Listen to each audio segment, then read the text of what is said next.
கர்த்தருக்கு ஸ்தோத்திரம் உண்டாவதாக. மே மாதம் 17ஆம் தேதி இந்த 2026 வருஷம் கர்த்தர் உயிர்த்தெழுந்த திருநாள். கர்த்தர் உயிர்த்தெழுந்த பண்டிகைக்கு பின்வரும் இந்த 6ஆம் ஞாயிற்றுக்கிழமையில் அல்லது கர்த்தர் பரத்துக்கேறின திருநாளுக்கு பின்வரும் இந்த ஞாயிற்றுக்கிழமையில் கர்த்தர் நம்மை அவருடைய ஆலயத்துக்கு கொண்டு வந்ததற்காக நம்ம எல்லாரும் கரங்களை தட்டி கர்த்தரை ஸ்தோத்திரம் பண்ணணும். உற்சாகமாக. Today is called the 6th Sunday after Easter. ஈஸ்டருக்கு பிறகு வரக்கூடிய 6வது ஞாயிற்றுக்கிழமை. அதுக்கு இன்னொரு பேரும் இருக்குது, the Sunday after the Ascension Day. கிறிஸ்து பரமேறின திருநாளுக்கு பிறகு வரக்கூடிய ஞாயிற்றுக்கிழமை. இந்த நாளிலே நான் செய்திக்காக தெரிந்து கொண்ட வேத பகுதி அது எபிரேயர் 12வது அதிகாரம். எபிரேயர் 12வது அதிகாரம் 1 முதல் 3 வசனங்கள். எனவே திரண்டு வரும் மேகம் போல இத்தனை சாட்சிகள் நம்மை சூழ்ந்து நிற்க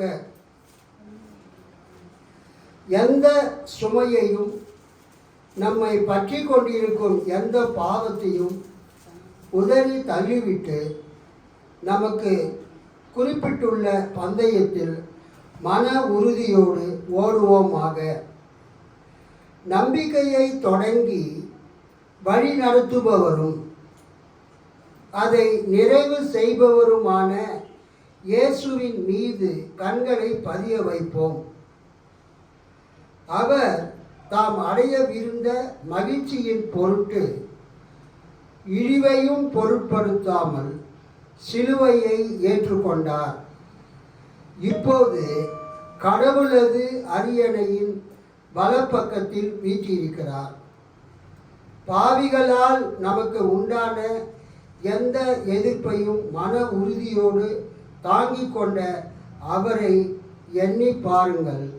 அப்பொழுது நீங்கள் மனம் சோர்ந்து தளர்ந்து போக மாட்டீர்கள். அல்லேலூயா. கர்த்தருக்கு ஸ்தோத்திரம். அது திருவிவிலியம் பொது மொழிபெயர்ப்பின் திருத்திய பதிப்பில் வாசித்தோம். இப்பொழுது நாம் வழக்கமாக வாசிக்கிற பழைய திருப்புதல் பவர் மொழிபெயர்ப்பில் வாசிக்க கேட்போம். எபிரேயர் 12 1 முதல் 3. ஆகையால் மேகம் போன்ற இத்தனை திரளான சாட்சிகள் நம்மை சூழ்ந்து கொண்டிருக்க பாரமான யாவற்றையும் நம்மை சுற்றி நெருங்கி நிற்கிற பாவத்தையும் தள்ளிவிட்டு விசுவாசத்தை துவக்குகிறவரும் முடிக்கிறவருமாய் இருக்கிற இயேசுவை நோக்கி நமக்கு நியமித்திருக்கிற ஓட்டத்தில் பொறுமையோடே ஓட கடவோம். அவர் தமக்கு முன் வைத்திருந்த சந்தோஷத்தின் பொருட்டு அவமானத்தை எண்ணாமல் சிலுவையை சகித்து தேவனுடைய சிங்காசனத்தின் வலது பாரிசத்தில் வீற்றிருக்கிறார். ஆகையால் நீங்கள் இளைப்புள்ளவர்களாய் உங்கள் ஆத்துமாக்களில் சோர்ந்து போகாதபடிக்கு தமக்கு விரோதமாய் பாவிகளால் செய்யப்பட்ட இவ்விதமான விபரீதங்களை சகித்த அவரையே நினைத்து கொள்ளுங்கள். அல்லேலூயா. கர்த்தருக்கு ஸ்தோத்திரம். நாம் அனைவரும் கண்களை மூடி நாம் ஜெபிப்போம். மகா கிருபையும் இரக்கமும் மிகுந்த பரம தந்தையே, இந்த வேலைக்காக உமக்கு ஸ்தோத்திரம். எங்கள் ஆண்டவராகிய இயேசு கிறிஸ்து பரமேறின திருநாளுக்கு பிறகு வரக்கூடிய இந்த ஞாயிற்றுக்கிழமையில் அல்லது எங்கள் ஆண்டவர் உயிர்த்தெழுந்த ஈஸ்டர் நாளுக்கு பிறகு வரக்கூடிய இந்த 6வது ஞாயிற்றுக்கிழமையில் எங்களை உமது சபைக்கு ஆலயத்துக்கு கொண்டு வந்ததற்காக உமக்கு ஸ்தோத்திரம்.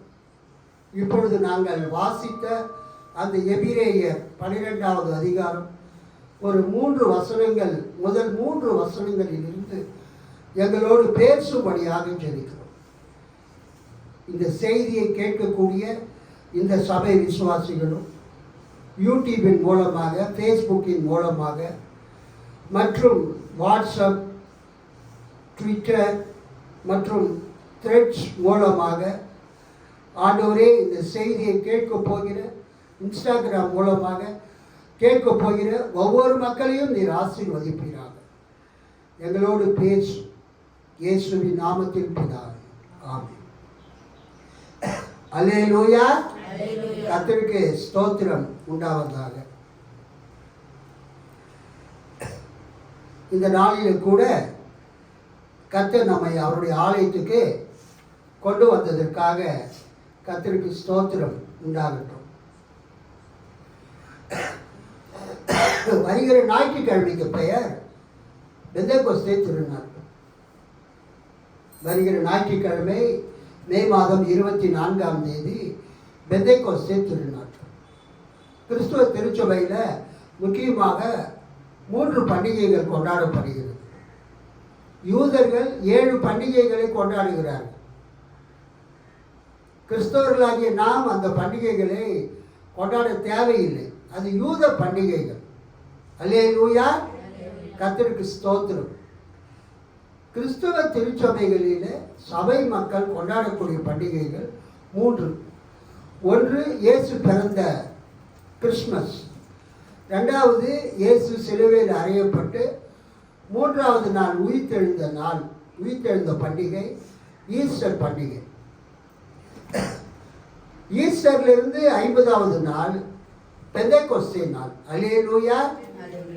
இந்த வருடம் இயேசு உயிர்த்தெழுந்த திருநாள் ஏப்ரல் 5ஆம் தேதி கொண்டாடப்பட்டது. இந்த வருடம் பெந்தேகோஸ்தே திருநாள், பெந்தேகோஸ்தே நாள் மே 24ஆம் தேதி வருகிறது. அல்லேலூயா. ஈஸ்டர்லேருந்து 50வது நாள் அல்லது பஸ்காவிலிருந்து 50வது நாள். கர்த்தருக்கு ஸ்தோத்திரம். பெந்தேகோஸ்தே பண்டிகை. பெந்தேகோஸ்தே என்பதுக்கு 50வது நாள், 50th டே என்று பொருள். அந்த நாள் வருகிற ஞாயிற்றுக்கிழமை. அந்த நாளில் தான் கிறிஸ்துவ திருச்சபை பிறந்தது. அல்லேலூயா. இன்னைக்கு பௌர்ணமா சாட்சி சொன்னாங்க, என் மகன் விக்னேஷுக்கு இன்னைக்கு பிறந்த நாள் என்று. அல்லேலூயா. கர்த்தருக்கு ஸ்தோத்திரம். அதை போல திருச்சபைக்கும் ஒரு பிறந்த நாள் உண்டு. திருச்சபை தோன்றிய நாள், அதுதான் பெந்தேகோஸ்தே நாள். அப்போஸ்தலர் 2ஆம் அதிகாரம் 1ஆம் வசனத்தில் நம்ம பார்க்கிறோம். அந்த நாள் வருகிற ஞாயிற்றுக்கிழமை. அந்த நாளில் தான் கிபி 29 அல்லது கிபி 30ஆம் வருஷம் பெந்தேகோஸ்தே நாளில் கிறிஸ்துவ திருச்சபை இந்த உலகத்தில் தோன்றியது. அல்லேலூயா. கர்த்தருக்கு ஸ்தோத்திரம். பழைய ஏற்பாட்டில் இருக்கக்கூடிய அந்த இஸ்ரவேலர்கள், அவங்க யூதர்கள், அவங்க பழைய உடன்படிக்கைக்கு உட்பட்டவர்கள். ஆனால் கிறிஸ்தவர்களாகிய நாம் இயேசு கிறிஸ்து ஏற்படுத்தின புதிய உடன்படிக்கைக்கு உட்பட்டவர்கள். கையில தட்டி ஆண்டவரை மகிமைப்படுத்துவோம். இன்றைக்கு இந்த நாளுக்கு என்ன பேருன்னா, கிறிஸ்து பரமேறின திருநாளுக்கு அடுத்ததாக வரக்கூடிய ஞாயிறு அல்லது பெந்தேகோஸ்தே பண்டிகைக்கு முன்பதாக வரக்கூடிய ஞாயிறு. அல்லேலூயா. அல்லேலூயா. அல்லேலூயா. கர்த்தருக்கு ஸ்தோத்திரம். இந்த ஞாயிற்றுக்கிழமையை குறித்து ஒரு சுருக்கமாக உங்களுக்கு நான் சொன்னேன். கர்த்தருக்கு ஸ்தோத்திரம். இப்போ நம்ம என்ன பார்க்குறோன்னா, நாம் வாசித்த இந்த வேத பகுதி எபிரேயர் 12:1. ஆகையால் மேகம் போன்ற இத்தனை திரளான சாட்சிகள் நம்மை சூழ்ந்து கொண்டிருக்க பாரமான யாவற்றையும் நம்மை சுற்றி நெருங்கி நிற்கிற பாவத்தையும் தள்ளிவிட்டு விசுவாசத்தை துவக்குகிறவரும் முடிக்கிறவருமாய் இருக்கிற இயேசுவை நோக்கி நமக்கு நியமித்திருக்கிற ஓட்டத்தில் பொறுமையோடு ஓட கடவோம். அல்லேலூயா. அவர் தமக்கு முன் வைத்திருந்த சந்தோஷத்தின் பொருட்டு அவமானத்தை எண்ணாமல் சிலுவையை சகித்து தேவனுடைய சிங்காசனத்தின் வலது பாரிசத்தில் வீற்றிருக்கிறார். அல்லேலூயா, அல்லேலூயா, அல்லேலூயா. இப்பொழுது இயேசு கிறிஸ்து எங்கு வீற்றிருக்கிறார்? தேவனுடைய வலது பாரிசத்தில் வீற்றிருக்கிறார். கர்த்தருக்கு ஸ்தோத்திரம் உண்டாவதாக. இந்த காலை நேரத்தில் கர்த்தருக்கு மகிமை உண்டாகட்டும். இந்த நாம் வாசித்த இந்த வேத பகுதி ஒரு மிகவும் முக்கியமான ஒரு வேத பகுதி. கர்த்தருக்கு ஸ்தோத்திரம்.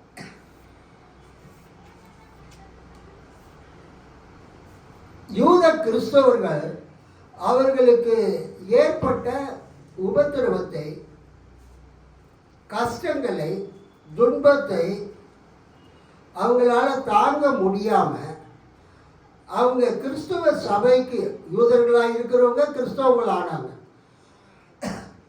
அந்த யூதர்களால், அவங்க சொந்த மக்களால், அந்த கிறிஸ்தவங்களான யூத மக்களுக்கு உபத்திரவம் வந்தபோது அவர்கள் என்ன செய்தார்கள்? கிறிஸ்துவ சபையிலிருந்து அவங்க பின்வாங்கி அவங்க யூத மதத்துக்கு போக ஆரம்பித்தார்கள். தாங்கள் விட்டு வந்த அந்த யூத மதத்துக்கு அவங்க திரும்ப செல்ல ஆரம்பித்தாங்க. Ghar wapsi, returning to the old religion, பழைய மதத்திற்கு, தாய் மதத்திற்கு அவங்க திரும்பினாங்க. அப்ப இந்த எபிரேய புஸ்தகம் எழுதப்பட்டது. அல்லேலூயா.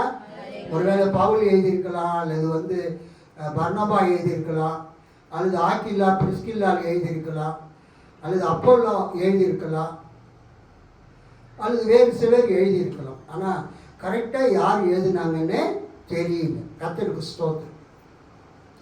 இதில் அந்த யூதர்களால் கொடுக்கப்பட்ட உபத்திரவத்தை தாங்க முடியாமல், துன்பத்தை தாங்க முடியாமல் யூத சபையை விட்டு நீக்கப்பட்ட பொழுது, எக்ஸ்கம்யூனிகேட் பண்ணப்பட்ட போது, அந்த யூத ஜபாலயத்திலிருந்து நீக்கப்பட்ட அந்த யூதர்கள், யூத கிறிஸ்தவங்க, அவங்க அந்த உறவுகளை எல்லாம் பிரிய மனமின்றி மறுபடியுமாக தங்களுடைய தாய் மதம், யூத மதத்துக்கு அவங்க திரும்பும் பொழுது இந்த எபிரேய நிருபம் எழுதப்பட்டது.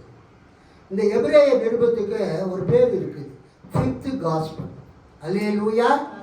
4 சுவிசேஷம் தான் இருக்குது, மத்தேயு, மார்க்கு, லூக்கா, யோவான். ஆனால் இந்த எபிரேய நிருபத்தை என்ன சொல்றாங்கன்னா, இயேசுவை பற்றி அதிகமாக பேசுறதுனால இந்த எபிரேய புஸ்தகத்துக்கு என்ன பேருங்க? ஃபிஃப்த் காஸ்பல், 5வது நற்செய்தி நூல் என்று அழைக்கிறார்கள். கர்த்தருக்கு ஸ்தோத்திரம். ஸோ நாம் வாசித்த 1ஆம் வசனம், 2ஆம் வசனம் மற்றும் 3வது வசனத்தில் இருந்து நம்ம ஒரு சில காரியங்களை நம்ம பார்க்கலாம். அல்லேலூயா. கர்த்தருக்கு ஸ்தோத்திரம்.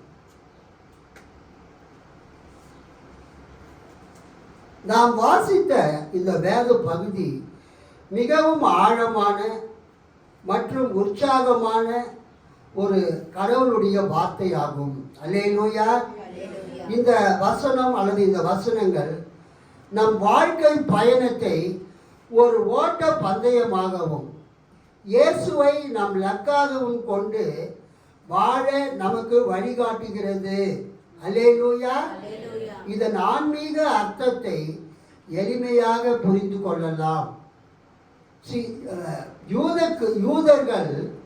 யூத கிறிஸ்தவர்கள் தங்கள் யூத ஜபாலயத்தை விட்டு அவங்க நீக்கப்பட்ட பொழுது தங்கள் உறவினர்களையும் தங்கள் யூத சமுதாயத்தையும் பிரிவதால் பல அவங்களுக்கு கஷ்டம், நஷ்டங்கள், துன்பங்கள் உண்டான போது அவங்க என்ன பண்ணுறாங்கன்னா, திரும்பவும் தங்களுடைய கிறிஸ்துவ சபைகளை விட்டுவிட்டு திரும்பவும் தங்களுடைய யூத சபைக்கு சொல்லுவதற்கு அவங்க முயற்சி செய்கிறாங்க, அந்த தாட்டில் இருக்கிறாங்க. சிலர் மாறிவிட்டார்கள், சிலர் மாறவில்லை. அப்பொழுது அந்த கிறிஸ்துவ சபையை விட்டு பின்வாங்கி மறுபடியும் யூத ஜபாலயத்தில் சேர முயன்ற அந்த கிறிஸ்துவ விசுவாசிகளுக்கு தான் இந்த எபிரேயர் நிருபம் எழுதப்பட்டது. அல்லேலூயா, கர்த்தருக்கு ஸ்தோத்திரம். இது ஒருவேளை எருசலேம் நகரம், எருசலேம் தேவாலயம் அழிக்கப்படுவதற்கு முன்பதாக எழுதப்பட்டிருக்கலாம். அல்லேலூயா, அந்த டைமில், அல்லது அழிக்கப்பட்ட பிறகு எழுதியிருக்கலாம். கரெக்டாக நம்ம சொல்ல முடியல. பட் எனிகோ இந்த வேத பகுதியில் எபிரேயர் 12:1 அவர் என்ன சொல்கிறாருன்னா, ஆகையால் மேகம் போன்ற இத்தனை திரளான சாட்சிகள் நம்மை சூழ்ந்து கொண்டிருக்க, பாரமான யாவற்றையும் நம்மை சுற்றி நெருங்கி நிற்கிற பாவத்தையும் தள்ளிவிட்டு விசுவாசத்தை துவக்குகிறவரும் முடிக்கிறவருமாய் இருக்கிற இயேசுவை நோக்கி நமக்கு நியமித்து இருக்கிற ஓட்டத்தில் பொறுமையோடு ஓட கடவோம். அல்லேலூயா, கர்த்தருக்கு ஸ்தோத்திரம். இங்கு இந்த எபிரேய நிருப ஆசிரியர் என்ன சொல்றாருன்னா, கிறிஸ்துவ வாழ்க்கை பயணம் ஒரு ஓட்ட பந்தயமாக இருக்கிறது. அல்லேலூயா, கிறிஸ்துவ வாழ்க்கை எப்படி இருக்கிறது? ஒரு ஓட்ட பந்தயத்துக்கு ஒப்பாக இருக்கிறது. கிறிஸ்துவ வாழ்க்கை ஒரு ஓட்ட பந்தயமாகவும் அதே நேரத்தில் இயேசு நம் லக்காகவும் இருக்கிறார். அல்லேலூயா, ஓட்ட பந்தயத்தில் ஸ்டார்டிங் பாயிண்ட் ஒன்று இருக்கும், ஃபினிஷிங் பாயிண்ட் ஒன்று இருக்கும். ஓட்ட பந்தயத்தில் ஆரம்பிக்கிற ஒரு இடம் ஒன்று இருக்கும், முடிக்கிற ஒரு இடம் இருக்கும். அந்த ஆரம்பிக்கிற இடம் நம்ம மனம் திரும்பி இயேசுவை விசுவாசித்து ஞானஸ்தானம் எடுக்கிறது. அல்லேலூயா, நம்ம யாரை நோக்கி ஓடுறோம்னு சொன்னால் இயேசுவை நோக்கி ஓடுகிறோம். அல்லேலூயா. ஸோ கிறிஸ்துவ வாழ்க்கை பயணம் ஒரு ஓட்ட பந்தயமாகவும் இயேசு நமது லக்காகவும் இருக்கிறார். இயேசுவை நம் லக்காக வைத்து நாம் வாழ்கிறதை குறித்து இந்த வேத பகுதி பேசுகிறது.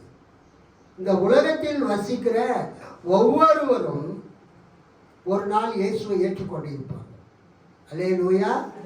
சிலர் அதை ரட்சிக்கப்பட்ட நாள் என்று சொல்வார்கள், சிலர் அதை ஞானஸ்நானம் பெற்ற நாள் என்று சொல்வார்கள், சிலர் அதை கிறிஸ்துவ மதத்திற்கு மாறின நாள், கன்வெர்ட் ஆன நாள் என்று சொல்வார்கள். வாட் எவர் இட் இஸ், அது எப்படி இருந்தாலும் பரவாயில்லை. நமது விசுவாசத்தை துவக்கினவர் யார் என்றால் கர்த்தராகிய இயேசு கிறிஸ்து. அல்லேலூயா. ஸோ நமக்கு விசுவாசத்தை கொடுத்தவர், அவர் மீது நம்பிக்கை வைக்கும்படியாக நமக்கு விசுவாசத்தை கொடுத்து தூண்டிவிட்டவர் யார் என்றால் இயேசு கிறிஸ்து. அந்த இயேசுவை நோக்கி நாம் ஓட ஆரம்பித்தோம். கர்த்தருக்கு ஸ்தோத்திரம். திருவிவிலியத்தில் பாருங்க, அது ரொம்ப அழகா இருக்கு.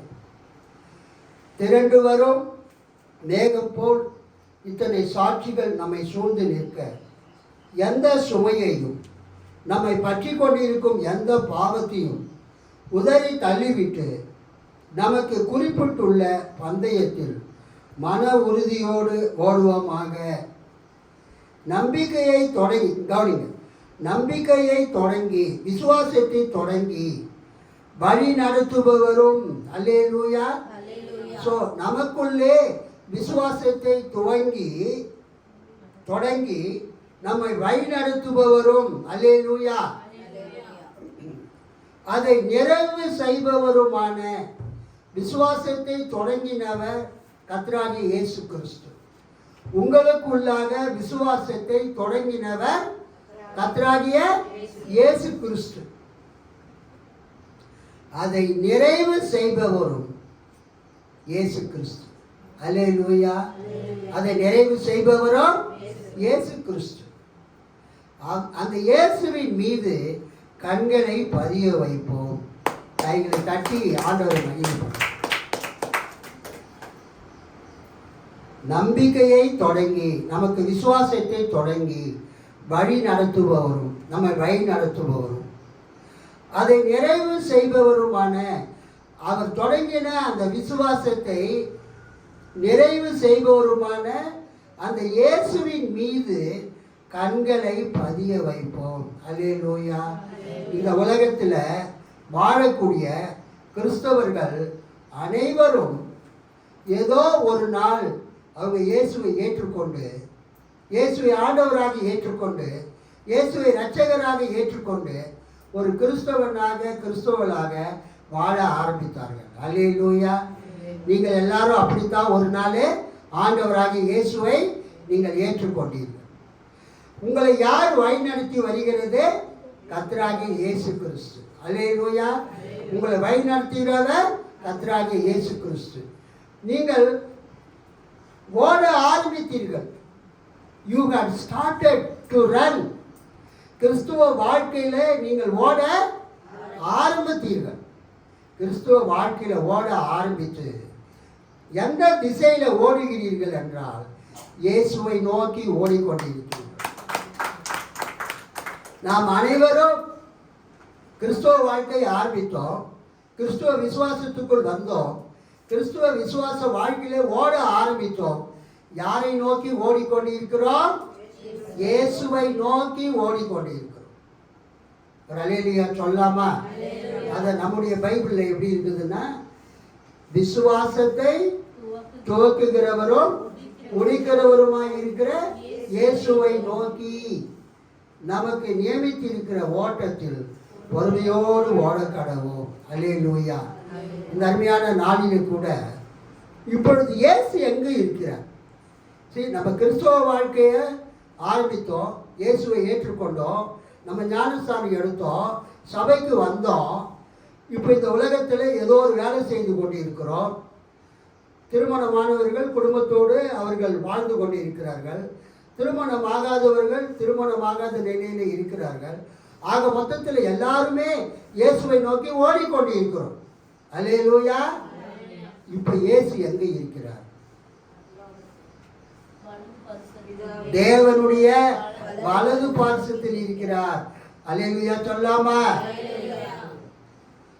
இப்ப வேலைக்கு போயிட்டு வரும்போது, ஊருக்கு போயிட்டு வரும்போது வீட்டில் இருக்கிற சின்ன பிள்ளைங்க அப்பாவை பார்த்துட்டா அப்பா வராருன்னு கத்துவாங்க. அல்லது அம்மா வராங்கன்னா அம்மா வருவாங்கன்னு கத்துவாங்க. அல்லது குழந்தைங்க தாத்தா வராரு, பாட்டி வருவாருன்னு கத்துவாங்க. சந்தோஷத்தின் மிகுதிங்க. அல்லேலூயா. இன்னைக்கு நம்ம இந்த உலகத்தில் ஓடிக்கொண்டு இருக்கிறோம். கிறிஸ்துவ வாழ்க்கை ஒரு ஓட்ட பந்தயத்துக்கு ஒப்பிடப்பட்டு இருக்கிறது. இந்த ஓட்ட பந்தயத்தில் நம்ம யாரை பார்த்து ஓடுறோம்?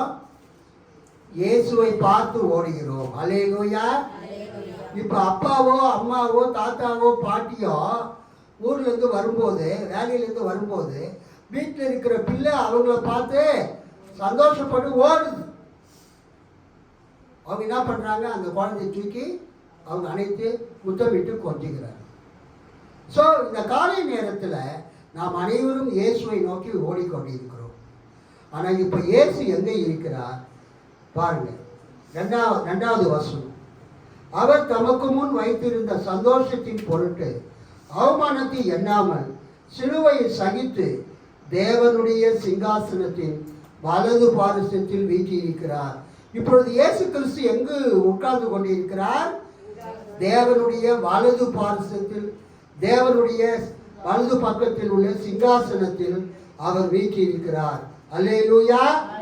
எபிரேயர் 12:2 கடைசி பகுதி, தேவனுடைய சிங்காசனத்தின் வலது பாரிசத்தில் வீற்றிருக்கிறார். இப்பொழுது கடவுளது அரியணையின் வலப்பக்கத்தில் வீற்றிருக்கிறார். கர்த்தருக்கு ஸ்தோத்திரம். Now Christ is sitting at the right hand of God. தேவனுடைய வலது பாரிசத்தில் பரலோகத்தில் வீற்றிருக்கிறார். அப்பொழுது இந்த உலகத்தில் நாம் ஓடிக்கொண்டிருக்கிறோம் என்றால், கிறிஸ்துவை நோக்கி நாம் ஓடிக்கொண்டிருக்கிறோம் என்றால், நாம் யாரை பார்த்து ஓடிக்கொண்டிருக்கிறோம்?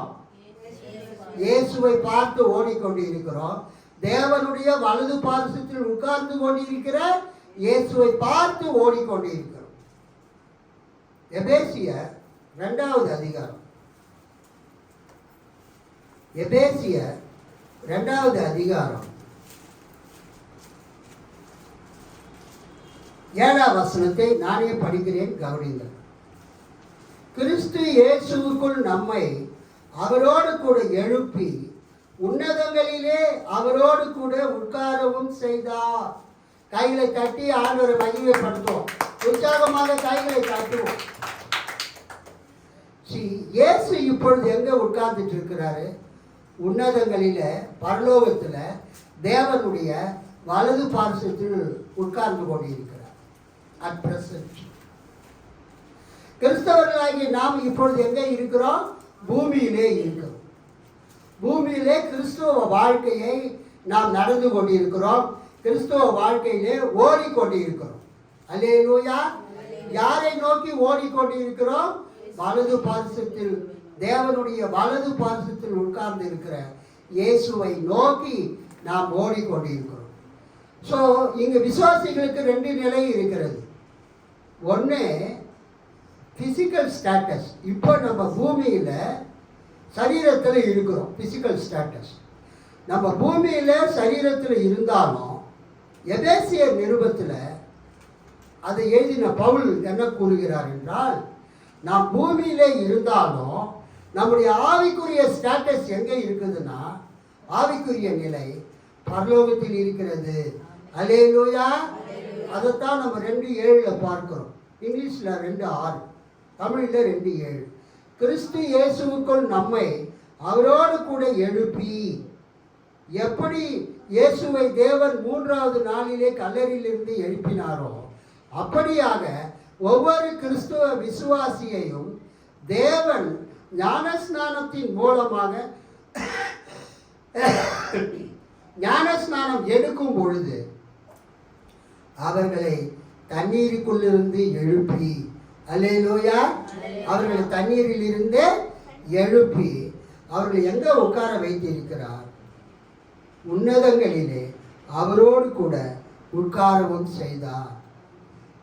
இப்ப நம்ம எல்லாரும் எங்க உட்கார்ந்துட்டு இருக்கிறோம்? பரலோகத்தில் கிறிஸ்துவுக்கு பக்கத்தில் நாம் உட்கார்ந்து கொண்டிருக்கிறோம். அல்லேலூயா. ஸோ நம்ம சரீர பிரகாரமாக பூமியில இருக்கிறோம். ஆனால் நம்முடைய ஆவிக்குரிய நிலைமை எங்க இருக்கிறது? பரலோகத்தில் கிறிஸ்துவோடு நாம் உட்கார்ந்து கொண்டு இருக்கிறோம். உன்னதங்களிலே அவரோடு கூட உட்காரவும் செய்தார். சரீரத்திலே இப்போது நீங்கள் பூமியிலே இருக்கிறீர்கள். ஆனால் உங்களுடைய ஆவிக்குரிய நிலைமை என்ன? நீங்கள் கிறிஸ்துவோடு கூட உன்னதத்திலே உட்கார்ந்து கொண்டு இருக்கிறீர்கள். அல்லேலூயா சொல்லாமா? அல்லேலூயா. அடுத்தது கொலோசையர் 3வது அதிகாரம். கொலோசையர் 3வது அதிகாரம் 1ஆம் வசனத்தை நான் படிக்கிறேன், நீங்கள் கவனிங்க. கொலோசையர் 3:1, பக்கம் 277. நீங்கள் கிறிஸ்துவுடன் கூட எழுந்தது உண்டானால் கிறிஸ்து தேவனுடைய வலது பார்சத்தில் வீற்றிருக்கும் இடத்தில் உள்ள மேலானவைகளை தேடுங்கள். 2, பூமியில் உள்ளவைகளை அல்ல, உங்கள் மேலானவைகளையே நாடுங்கள். ஏனென்றால் 3, நீங்கள் மரித்தீர்கள், உங்கள் ஜீவன் கிறிஸ்துவுடனே தேவனுக்குள் மறைந்திருக்கிறது. ஒரு அல்லேலூயா சொல்லாமா? அல்லேலூயா. 3:1 கொலோசையில் என்ன பார்க்கிறோம்? நீங்கள் கிறிஸ்துவுடன் கூட எழுந்தது உண்டானால் கிறிஸ்து தேவனுடைய வலது பார்சத்தில் வீற்றிருக்கும் இடத்தில் உள்ள மேலானவைகளை தேடுங்கள். அதுக்கு என்ன அர்த்தம்?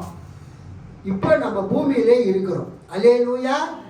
நாம் இயேசுவை ஏற்றுக்கொண்டு ஞானஸ்தானம் எடுத்து சபையில் சேர்ந்து சபை மூலமாக நாம் தேவனை மகிமைப்படுத்தி கொண்டு இருக்கிறோம். தேவனை ஆராதிக்கிறோம். நம்ம பூமியில் வாழ்கிறது பூமிக்குரிய வாழ்வு, physical life in the world. அதே நேரத்தில் நம்ம இயேசுவை ஏற்றுக்கொள்ளும் பொழுது, ஞானஸ்நானம் எடுக்கும் போது, இயேசுவை எப்படி தேவன் 3வது நாளிலே கல்லறையில் இருந்து உயிரோடு எழுப்பினாரோ அதே போலவே நாம் ஞானஸ்நானம் எடுக்கும் பொழுது அந்த தண்ணீருக்குள்ளே இருந்து நம்ம எழுப்பப்படும் போது அது உயிர்த்தெழுதலுக்கு அடையாளமாக இருக்கிறது. அல்லேலூயா சொல்லாமா? அல்லேலூயா. அது ரோமர் 6ஆம் அதிகாரத்தில் ஞானஸ்நானம் வந்து இயேசுவினுடைய மரணம், அடக்கம், உயிர்த்தெழுதலோடு சம்பந்தப்பட்டிருக்கிறது. ரோமர் 6ஆம் அதிகாரம் நீங்கள் பார்த்தீங்கன்னா ரோமர் 6 3ஆம் வசனம், கிறிஸ்து இயேசுவுக்குள்ளாக ஞானஸ்நானம் பெற்ற நாம் அனைவரும் அவருடைய மரணத்திற்குள்ளாக ஞானஸ்நானம் பெற்றதை அறியாமல் இருக்கிறீர்களா?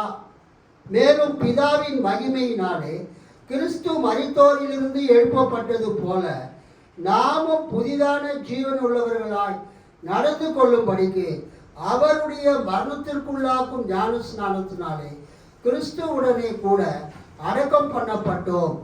ஆதலால் அவருடைய மரணத்தின் சாயலில் நாம் இணைக்கப்பட்டவர்கள் ஆனால் அவர் உயிர்த்தெழுதலின் சாயலிலும் நாம் இணைக்கப்பட்டிருப்போம். அல்லேலூயா சொல்லாமா? ஸோ கிறிஸ்து மரித்தார் சிலுவையில், கிறிஸ்து அந்த கல்லறையிலே அடக்கம் பண்ணப்பட்டார், கிறிஸ்து அந்த கல்லறையிலிருந்து உயிரோடு எழுப்பப்பட்டார். அதே போல ஒரு விசுவாசி புதிய ஏற்பாட்டின் காலத்தில் துவக்கத்தில் அதை தண்ணீரிலே அமுழ்த்தி அல்லது தண்ணீரிலே முழுக்கி, எஸ்பெஷலி லிவிங் வாட்டர்ஸ், ஜீவ தண்ணீர் என்றால் ஓடுகிற தண்ணீர், ஆற்றிலே அல்லது கால்வாயிலே ஓடுகிற தண்ணீரில், தொட்டியில் கிடையாது. இப்போ நம்ம சபையில் ஞானஸ்தான தொட்டி வச்சுருக்கோம். ஆனால் ஆதி காலத்தில் அவங்க குட்டையிலையோ ஞானஸ்தான தொட்டியிலையோ அவங்க ஞானஸ்தானம் கொடுக்கல. லிவிங் வாட்டர்ஸ், ஜீவ தண்ணீரில் அதிகாலையில் சூரியன் உதயமாகிறதுக்கு முன்பதாக முதலாவது சிறு பிள்ளைகள், சில்ட்ரன், அதன் பிறகு பெண்கள், அதன் பிறகு ஆண்கள், முதிய ஆண்களுக்கு அவங்க ஈஸ்டர் காலையில், இயேசு உயிர்த்தெழுந்த நாள் காலையில் ஞானஸ்நானம் கொடுத்ததாக ஆதி காலத்தில் இருந்த த அப்போஸ்டலிக் கான்ஸ்டிடியூஷன் என்ற புஸ்தகத்தில் எழுதப்பட்டிருக்கிறது. அல்லேலூயா சொல்லாமா? கர்த்தருக்கு ஸ்தோத்திரம். அவங்க ஞானஸ்நானம் எங்கே கொடுத்தாங்கன்னா ஓடுகிற தண்ணீரில், லிவிங் வாட்டர், ஓடுகிற தண்ணீர் தான் லிவிங் வாட்டர். தட் மீன்ஸ் ஒரு ஆறு, பாய்ந்தோடும் ஆறு, ஃப்ளோயிங் வாட்டர், கடந்து போகக்கூடிய வாட்டர், தண்ணீரில் அவங்க ஞானஸ்நானம் கொடுத்தாங்க. ஆதி காலத்தில் தண்ணீரில் முழுக்கி தான் அவங்க ஞானஸ்நானம் கொடுத்தாங்க. அதுதான் பவுல் இங்கே எழுதுகிறார். நீங்கள் கிறிஸ்துவோடு மரித்தது உண்டானால் நீங்கள் எப்படி என்ன பண்ணுங்க, கிறிஸ்துவ அடக்கம் பண்ண மாதிரி உங்களையும் தண்ணிக்குள்ளே அமுத்துனாங்க. கிறிஸ்து கல்லறையிலேருந்து உயிராக வந்தது மாதிரி நீங்களும் அந்த தண்ணீரிலேருந்து வெளியே வந்தீங்க. அல்லேலூயா. தண்ணிக்குள்ளே அமுத்துனாங்க, தண்ணிக்குள்ளேருந்து வெளியே வந்தீங்க. அவர் உயிரோடு எழுப்பப்பட்டது போல் நீங்கள் தண்ணியை விட்டு வெளியே வந்தீங்க. ஸோ இன்றைக்கி நம்ம இந்த உலகத்தில் நம்ம வாழும் பொழுது physically we are living in this world, சரீர பிரகாரமாக நாம் இந்த உலகத்தில் வாழ்ந்து கொண்டிருக்கிறோம். ஆனால் நாம் எங்கு உட்கார வைக்கப்பட்டிருக்கிறோம்? எபேசியர் 2:7 கிறிஸ்துவினுடைய வலது பக்கத்தில், தேவனுடைய வலது பக்கத்தில் உன்னதத்தில் உட்காரப்பட்டிருக்கிறோம். அல்லேலூயா. உன்னதத்தில் உட்கார வைக்கப்பட்டிருக்கிறோம். நம்ம இப்பொழுது பூமியில் தான் இருக்கிறோம். இப்போ நம்ம எங்கே இருக்கிறோம்? பூமியில். Physically we are on this earth. ஆனால் ஸ்பிரிச்சுவலி நம்ம எங்கே இருக்கிறோம்? பரலோகத்தில் கிறிஸ்துவின் பக்கத்தில் உட்கார்ந்துட்டு இருக்கிறோம். கொலோசையரில் பவுல் என்ன சொல்கிறாருன்னா, அல்லது இந்த கொலோசையர் புஸ்தகத்தை எழுதினவர் என்ன சொல்கிறாருன்னா, நீங்கள் கிறிஸ்துவுடன் கூட எழுந்தது உண்டானால் கிறிஸ்து தேவனுடைய வலது பார்சத்தில் வீற்றிருக்கும் இடத்தில் உள்ள மேலானவைகளை தேடுங்கள், பூமியில் உள்ளவைகளை அல்ல, மேலானவைகளையே நாடுங்கள். ஏனென்றால் நீங்கள் மரித்தீர்கள், உங்கள் ஜீவன் கிறிஸ்துவுடனே கூட தேவனுக்குள்ளே மறைந்திருக்கிறது. அல்லேலூயா சொல்லாமா? அல்லேலூயா.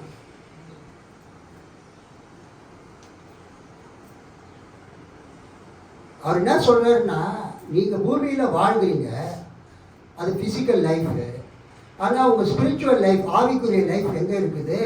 பரலோகத்தில் கிறிஸ்துவின் பக்கத்தில் உட்கார்ந்துட்டு இருக்கிறீங்க. அதனால நீங்கள் பூமியில் வாழும் பொழுது நீங்கள் பூமிக்குரிய காரியத்தையே தேடிக்கொண்டு இருக்காதுங்க. அல்லேலூயா. பூமிக்குரிய காரியங்களையே தேடிக்கொண்டு இருக்காதீங்க, பரத்துக்குரிய காரியங்களை தேடுங்க. 2ஆம் வசனம் கொலோசியர் 3:2. பூமியில் உள்ளவைகளை அல்ல, மேலானவைகளையே நாடுங்கள். கர்த்தருக்கு ஸ்தோத்திரம். இந்த கிறிஸ்து பரத்துக்கு ஏறின திருநாளுக்கு அடுத்த ஞாயிறு, the Sunday after the Ascension Day of Christ, ஆண்டவர் நமக்கு என்ன சொல்றாருன்னா, கிறிஸ்து பூமியில 33 வருஷம் இருந்தார். அல்லேலூயா. அவர் நம்மை ரட்சிக்கும்படியாக பெத்லகேமில் பிறந்தார். 30 வருஷம் வாழ்ந்து 3 வருஷம் அவர் யோவான்ஸ்நானனால் ஞானஸ்தானம் எடுத்து அவர் ஊழியம் செய்து சிலுவையில் அறையுண்டு மரித்து அடக்கம் பண்ணப்பட்டு 3ஆம் நாள் உயிர்த்தெழுந்து 40ஆவது நாள் பரமேறி போய்விட்டார், பரத்துக்கு எடுத்துக்கொள்ளப்பட்டார். இப்போ அவர் எங்கே உட்கார்ந்துட்டு இருக்கிறாரு? தேவனுடைய வலது பார்சத்தில் உட்கார்ந்து கொண்டிருக்கிறார். அங்கிருந்து அவிடமிருந்து உயிருள்ளோரையும் மரித்தோரையும் இயேசு ஒரு நாள் நியாயம் தீர்ப்பதற்காக 2வது முறையாக இந்த உலகத்திற்கு வரப்போகிறார். கைத்தட்டி ஆண்டவரை மகிமைப்படுத்தும். ஸோ இயேசு பரத்துக்கு எடுத்துக்கொள்ளப்பட்டார். 10 நாள் பொறுத்து பெந்தேகோஸ்தே திருநாள் வருகிறது, டே ஆஃப் பெண்டிகாஸ்ட். அன்றைக்கு தான் சர்ச்சு உருவானது. நம்ம எல்லாம் கிறிஸ்துவ திருச்சபையில் சேர்ந்து ஆண்டவருடைய பிள்ளையாக கிறிஸ்தவர்களாக இந்த உலகத்தில் நாம் வாழ்ந்து கொண்டிருக்கிறோம். இன்றைக்கு ஆண்டவர் நமக்கு என்ன சொல்லுகிறார்? இந்த எபிரேயர் 12வது அதிகாரம் 1, 2, 3 வசனங்களிலிருந்து நாம் என்ன பார்க்கிறோம் என்றால், எபிரேயர் 12, ஆகையால் மேகம் போன்ற இத்தனை திரளான சாட்சிகள் நம்மை சூழ்ந்து கொண்டிருக்க. ஆகையால் மேகம் போன்ற இத்தனை திரளான சாட்சிகள் நம்மை சூழ்ந்து கொண்டிருக்க. அது ஆங்கிலத்தில் எப்படி இருக்குதுன்னா, கர்த்தருக்கு ஸ்தோத்திரம், மேகம் போன்ற இத்தனை திரளான சாட்சிகள் நம்மை சூழ்ந்து கொண்டிருக்க. Therefore, since we are surrounded by so great a cloud of witnesses, we are surrounded by so great a cloud of witnesses. மேகம் போன்ற திரளான சாட்சிகளால் நாம் சூழப்பட்டிருக்கிறோம். அல்லேலூயா, அல்லேலூயா, அல்லேலூயா. மேகம் போன்ற திரளான சாட்சிகளால் நாம் சூழப்பட்டிருக்கிறோம். இது ரொம்ப அருமையான ஒரு டாபிக். நான் MTH குருகுலில் படிக்கும்போது எனக்கு 2 ப்ரொஃபஸர்ஸுங்க, உங்களுக்கு தெரியும். ஒருத்தர் ஒன்று professor reverend doctor SS John Rajkumar ஐயா. அவர் TELCயினுடைய ஒரு ஆயர், ரெவரண்டு. அவர் கத்தருக்குள் நித்திரை அடைந்து விட்டார். அவர் எனக்கு MTH ஃபஸ்ட் இயரில் ப்ரொஃபஸர் மற்றும் HOD, head of the department. எனக்கு குருகுலில் சேர்த்ததே அவர் தான். Through his recommendation only I joined in Gurukul. எனக்கு அடுத்தது 2வது செகண்ட் இயரில், first year and second year, 2வது ப்ரொஃபஸர் யாருன்னா நம்ம அம்மாவுக்கு தெரியும், தங்கச்சன் அம்மாவுக்கு. Father doctor George Varghese. Father doctor George Varghese. அவர் ஆர்த்தடாக்ஸ் சர்ச்சில் ஃபாதர். அச்சான், அச்சனா அச்சானா, அச்சன், அச்சன்னா ஃபாதர். அந்த 2 பேருமே எங்கள் professor doctor John Rajkumar south ஆஃப்ரிக்காவில் கேப் டவுன் யூனிவர்சிட்டியில் கவுன்சிலிங்கில் அவர் டாக்டரேட் வாங்கினார். அதே மாதிரி ஃபாதர் ஜார்ஜ் வர்கீஸும் அமெரிக்காவில் போய் அந்த கவுன்சிலிங் டிபார்ட்மெண்ட்டில் அவர் டாக்டரேட் வாங்கினார். அவர் ஆர்த்தடாக்ஸ் சர்ச்சினுடைய ப்ரீஸ்ட்டு ஃபாதர். என்னுடைய HOD ஜான் ராஜ்குமார் ஐயா ஃபஸ்ட் இயரில், அவர் TELC லுத்தரன் சர்ச்சினுடைய ரெவரண்டு HOD. அவங்க 2 பேருமே எங்களுக்கு இந்த மேகம் போன்ற திரளான சாட்சிகள் என்றால் யார் என்பது குறித்து பேசியிருக்கிறார். கைத்தட்டி ஆண்டவரை மகிமைப்படுத்தலாமா? எபிரேயர் 12:2 ஆகையால் மேகம் போன்ற இத்தனை திரளான சாட்சிகள் நம்மை சூழ்ந்து கொண்டிருக்க, பாரமான யாவற்றையும் நம்மை சுற்றி நெருங்கி நிற்கிற பாவத்தையும் தள்ளிவிட்டு விசுவாசத்தை துவக்குகிறவரும் முடிக்கிறவருமாய் இருக்கிற இயேசுவை நோக்கி நமக்கு நியமித்திருக்கிற ஓட்டத்தில் பொறுமையோடே ஓட கடவோம். அல்லேலூயா, அல்லேலூயா. சத்தமா அல்லேலூயா சொல்லுங்க. அல்லேலூயா. எபிரேயர் 11 அதிகாரத்தை நீங்க பார்த்தீங்கன்னா விசுவாச வீரர்களுடைய பெயர்கள் அங்கு கொடுக்கப்பட்டிருக்கிறது. எபிரேயர் 11 அதிகாரத்தில் நம்பிக்கையின் மேன்மை, விசுவாசத்தின் மேன்மை, யாரெல்லாம் விசுவாசமாக இருந்தாங்க, விசுவாசமாக இருந்து தேவனை பிரியப்படுத்தினாங்க, விசுவாச வாழ்க்கையில ஜெயித்தாங்க, அந்த விசுவாச வீரர்களுடைய பட்டியல் எபிரேயர் 11 அதிகாரத்தில் கொடுக்கப்பட்டிருக்கிறது.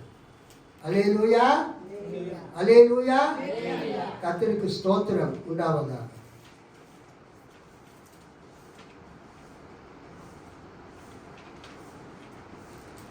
இந்த விசுவாசிகள் பட்டியலில் முதலாவது நம்ம பேர் தான் வருது. இங்க பாருங்க, விசுவாசமானது நம்பப்படுகிறவர்களின் உறுதியும் காணப்படாதவர்களின் நிச்சயமாய் இருக்கிறது. அதனாலே முன்னோர்கள் நற்சாட்சி பெற்றார்கள். விசுவாசத்தினாலே நாம் உலகங்கள் தேவனுடைய வார்த்தையினால் உண்டாக்கப்பட்டது என்றும், இவ்விதமாய் காணப்படுகிறவைகள் தோன்றப்படுகிறவைகளால் உண்டாகவில்லை என்றும் அறிந்திருக்கிறோம். அல்லேலூயா. விசுவாசிகள் பட்டியல்ல முதலாவது பேர் யார் பேர் வருதுன்னா நம்ம பேர் தான் வருது. இப்போ உயிராயிருக்கிறவங்க, இப்போ உயிராயிருக்கிற கிறிஸ்தவர்களாகிய நாம், இந்த உலகம் தேவனால் உண்டானது, விசுவாசத்தினாலே நாம் உலகங்கள் தேவனுடைய வார்த்தையினால் உண்டாக்கப்பட்டது என்று நாம் விசுவாசிக்கிறோம். அல்லேலூயா. தேவன் இந்த உலகத்தை எப்படி படைச்சாரு? ஆதியாகமம் 1 அதிகாரத்தில் தொடக்க நூல் 1 எப்படி படைச்சாரு? வார்த்தையினால். He just uttered a word. வெளிச்சம் உண்டாக கடவுள்னு சொன்னார். வெளிச்சம் உண்டாயிற்று. ஆதியாகமம் 1 அதிகாரம் தொடக்க நூல் 1 அதிகாரம் ஃபுல்லா ஜெனிசிஸ் 1st சாப்டர் நீங்க படிச்சீங்கன்னா God created everything by his word. தமது வார்த்தையினால தேவன் உலகத்தை சிருஷ்டித்தார். 2:4 பிறகு 2:4b 2 அதிகாரம் 4 வசனம் பிற்பகுதிக்கு பிறகு தேவனாகிய கர்த்தர் ஜெகோவா ஏலோகிம் பூமியிலிருந்து மண் எடுத்து தேவனாகிய கர்த்தர் ஆதாமை சிருஷ்டித்து உருவாக்கி அவன் ஆசையிலே ஜீவ சுவாசத்தை ஊதினார். அல்லேலூயா. ஆக 1 அதிகாரத்தில் தேவன் எல்லாவற்றையுமே வார்த்தையினால சிருஷ்டித்தார். அதைத்தான் இந்த எபிரேய நிருபர் ஆசிரியர் சொல்லுகிறார். விசுவாசத்தினாலே நாம்னா இப்போ உயிராக இருக்கிற விசுவாசிகள், நாம் உலகங்கள் தேவனுடைய வார்த்தையினால் உண்டாக்கப்பட்டது என்றும், இவ்விதமாக காணப்படுகிறவைகள் விசிபிள் திங்ஸ் தோன்றப்படுகிறவைகளால் உண்டாகவில்லை என்றும் அறிந்திருக்கிறோம். அல்லேலூயா சொல்லாமா? அந்த விசுவாசிகள் பட்டியலில் பழைய ஏற்பாட்டில் யாரெல்லாம் தேவனுக்காக விசுவாசமாய் வாழ்ந்தார்களோ அவங்க பெயர்கள் கொடுக்கப்பட்டிருக்கிறது. அல்லேலூயா. கடைசியில் இயேசுவுக்காக துன்பப்பட்டவங்க, அவங்க இந்த காட்டிலையும் மேட்லேயும் குகையிலையும் அந்த வாழ்ந்தவங்க, ஸ்திரீகள் தங்கள் பிள்ளைகளை சாக கொடுத்தவங்க, இவங்க எல்லா பேரும் அதில் வருது. அந்த 11 அதிகாரம் 1லேருந்து 40 வசனம் முடிச்சிட்ட பிறகு 12:1 சொல்றார். ஆகையால் இந்த யாத்திராகமம் 11 அதிகாரத்தில் சொல்லப்பட்ட அந்த விசுவாச வீரர்கள் எல்லாரையும் சொல்லி முடிச்சுட்டு, ஆகையால் மேகம் போன்ற இத்தனை திரளான சாட்சிகள் நம்மை சூழ்ந்து கொண்டு இருக்க. அங்க அவர் என்ன சொல்ல வர்றாருன்னா, 11ஆம் அதிகாரத்தில் சொல்லப்பட்ட அந்த விசுவாச வீரர்கள் எல்லாரும் அவங்க ஏற்கனவே மறிச்சிட்டா கூட இப்ப நம்ம சுற்றி இருக்கிற மேகத்துல அவங்க ஆத்துமாக்கள் எல்லாம் அல்லேலூயா நம்ம பார்க்கிறது போல இருக்கிறது. நீங்க அந்த கிரீட்டிங்ஸ் கார்டெல்லாம் பார்ப்பீங்க, Christmas greetings, birthday greetings, wedding கிரீட்டிங்ஸ்லாம் பார்ப்பீங்க. அந்த மேகத்தில் இந்த சின்ன குழந்தைங்க தேவ தூதர்கள்லாம் பார்க்குற மாதிரி படம் பார்த்துருக்கிறீங்களா? அதை தான் அவர் சொல்கிறார். இந்த 11ஆம் அதிகாரத்தில் இருக்கிற விசுவாச வீரர்களுடைய ஆத்துமாக்கள், விசுவாச வீரர்கள் எல்லாம் மேகம் போன்ற இத்தனை திரளான சாட்சிகள் நம்மை சூழ்ந்து கொண்டிருக்க. அவங்க மறித்து போயிட்டாங்கன்னு நம்ம நினைக்க வேணாம், அவங்க இப்போ நம்மளை பார்த்துட்டு இருக்கிறாங்க. அல்லேலூயா, அல்லேலூயா. கிரவுண்டில் ஸ்போர்ட்ஸ் டேல 100 மீட்டர்ஸ், 200 மீட்டர்ஸ், 400 மீட்டர்ஸ், 1500 மீட்டர்ஸ் ஓட்ட பந்தயங்கள்லாம் நடத்துவாங்க. பார்த்துருக்கிறீங்களா? படிக்கிற ஸ்கூல் படிக்கிற பசங்கள்லாம் 100 மீட்டர் ஓட்டப்பந்தயம், 200 மீட்டர் ஓட்டப்பந்தயம், 400 மீட்டர் ஓட்டப்பந்தயம், 1500 மீட்டர் ஓட்டப்பந்தயம், அப்புறம் 10,000 மீட்டர் ஓட்டப்பந்தயம், அதெல்லாம் நடத்துவாங்க. அதில் ஓடுறவங்களாம் ட்ராக்ல ஓடிட்டு இருப்பாங்க. அந்த கிரவுண்டில் மற்றவங்கெல்லாம் எங்கே நிற்பாங்க? வெளியே நிற்பாங்க, கிரவுண்டுக்கு வெளியே நிற்பாங்க, சுற்றி நிற்பாங்க. அல்லது ஸ்டேடியமாக இருந்தால் ஸ்டேடியத்தில் உட்காந்து வேடிக்கை பார்ப்போம். இயேசு கிறிஸ்துவின் காலத்தில் பழைய ஏற்பாட்டுக்கு புதிய ஏற்பாட்டுக்கு இடையில கிரேக்க ரோமர்கள் நிறைய தியேட்டர்களை கட்டினாங்க. அம்பி தியேட்டர்கள், ஆடிட்டோரியத்தை கட்டினாங்க. பெரிய பெரிய அந்த அம்பி தியேட்டர்களை கட்டி அதில் மக்கள் உட்காந்து வேடிக்கை பார்ப்பாங்க. அதைத்தான் இங்கே எபிரேய நிருபர் சொல்கிறாரு, மேகம் போன்ற இத்தனை திரளான சாட்சிகள் நம்மை சூழ்ந்து கொண்டிருக்க. பீப்புள் ஆர் வாட்சிங். உயிரா இருக்கிறவங்களும் பார்த்துட்டு இருக்கிறாங்க.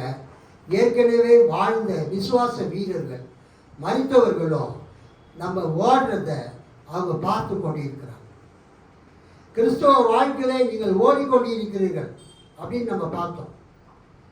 நமக்கு நியமிக்கப்பட்டு இருக்கிற ஓட்டத்திலே பொறுமையோடு ஓட கடவோம். ஏற்கனவே வாழ்ந்த பரிசுத்தவான்கள் கூட பரலோகத்தில் இருந்து நம்ம ஓடக்கூடிய ஓட்டத்தை பார்த்து கொண்டிருக்கிறார். அல்லேலூயா சொல்லாமா? உயிரா இருக்கிறவங்க மட்டும் பார்க்கல, ஏற்கனவே மரித்த பரிசுத்தவான்கள் பரலோகத்தில் இருந்து நம்முடைய ஆவிக்குரிய ஓட்டத்தை அவங்க பார்த்து கொண்டிருக்கிறாங்க. அவங்க என்ன நம்ம சொல்றாங்க? ஓடு ஓடு, சீக்கிரம் ஓடு, நீ கிட்ட வந்துட்ட, நீ பரிசு பெறப்போகிற, இன்னும் கொஞ்சம் வேகமாக ஓடு. அவங்க சொல்லிக்கிட்டே இருப்பாங்க, என்கரேஜ் பண்ணிக்கிட்டே இருப்பாங்க. ஆனால் ஏற்கனவே சொன்னேன், அந்த இயேசு கிறிஸ்துவின் காலத்தில் ரோமர்கள் ஆட்சி புரிந்தாங்க.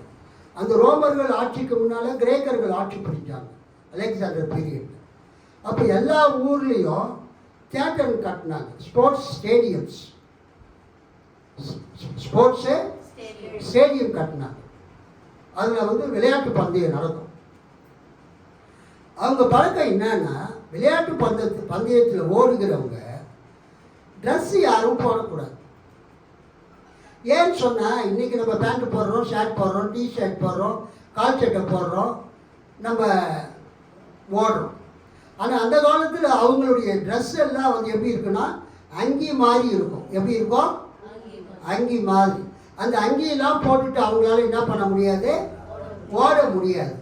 அதனால ஓட்டப்பந்தயம்னு சொல்லிட்டு வந்தாவே அந்த ஸ்போர்ட்ஸ் மென், அந்த ஆத்லெட்ஸ், அவங்க என்ன பண்ணுவாங்கன்னா, கர்த்தருக்கு ஸ்தோத்திரம், அவங்க ஆடைகள் இல்லாமல், வஸ்திரங்கள் இல்லாமல், சொல்லப்போனால் பிறந்த மேனியாக அவங்க ஓடுவாங்க. அல்லேலூயா. அந்த நாட்களில் அது ஏற்றுக்கொள்ளப்பட்ட ஒரு அதுதான் தகுதி. அந்த ஸ்போர்ட்ஸ் மீட்டில், அந்த விளையாட்டு போட்டியில் ஒருத்தர் கலந்துக்கணும்னு சொன்னால் முதலாவது அவர் என்ன செய்யணும்? தான் அணிந்து இருக்கிற வஸ்திரத்தை எல்லாம் கழற்றி வைத்து விட்டு அவர் ஓட வேண்டும். ஒரு அல்லேலூயா சொல்லாமா? அதனால்தான் ஓட்டப்பந்தயத்துக்கு அந்த ரேஸை பார்க்கறதுக்கு பெண்களுக்கு அனுமதி கிடையாது. Women where not allowed to see the sports events. பெண்களுக்கு என்ன கிடையாது? அனுமதி இல்லை. ஏன்னா ஓடுறவங்க வஸ்திரம் இல்லாமல் ஓடுவாங்க. அதனால பெண்களுக்கு அந்த ஓட்டப்பந்தயத்தை பார்ப்பதற்கு அனுமதி இல்லை. Not only running race, even அந்த பாக்ஸிங்கை பார்க்கறதுக்கு கூட பெண்களுக்கு அனுமதி இல்லை. நான் ஸ்கூல் படிக்கும்போது அப்துல் காதர்னு ஒரு பிடி மாஸ்டர், ஒரு முஸ்லீம், டிஎல்சி ஹைஸ்கூல் ரேங்க் மார்க். அப்போ எங்களுக்கு அவர் கிளாஸ் எடுத்தார், பிடி கிளாஸில். அப்போ அவர் சொன்னார், இது மாதிரி அந்த காலத்தில் பாக்ஸிங் மல்யுத்தம்லாம் நடக்கும். கிரேக்க நாட்டில் ஒரு அம்மா தான் பையன் ஒரு பெரிய பாக்ஸராக வரணும்னு சொல்லி அவனுக்கு நல்லா பயிற்சி கொடுத்து ஓரளவுக்கு வாலிப பையனாக வந்த பிறகு அந்த ஸ்போர்ட்ஸ் ஈவெண்ட்டுக்கு அனுப்பிச்சாங்க. நல்லா கவனிங்க பெண்கள். அந்த அம்மா என்ன பண்ணாங்க? தன்னை ஒரு ஆண் மாதிரி வேகம் விட்டு கொண்டு ஆம்பளை மாதிரி அவங்க என்ன பண்ணுறாங்க? அந்த விளையாட்டு போட்டி நடக்கிற இடத்துக்கு போகிறாங்க.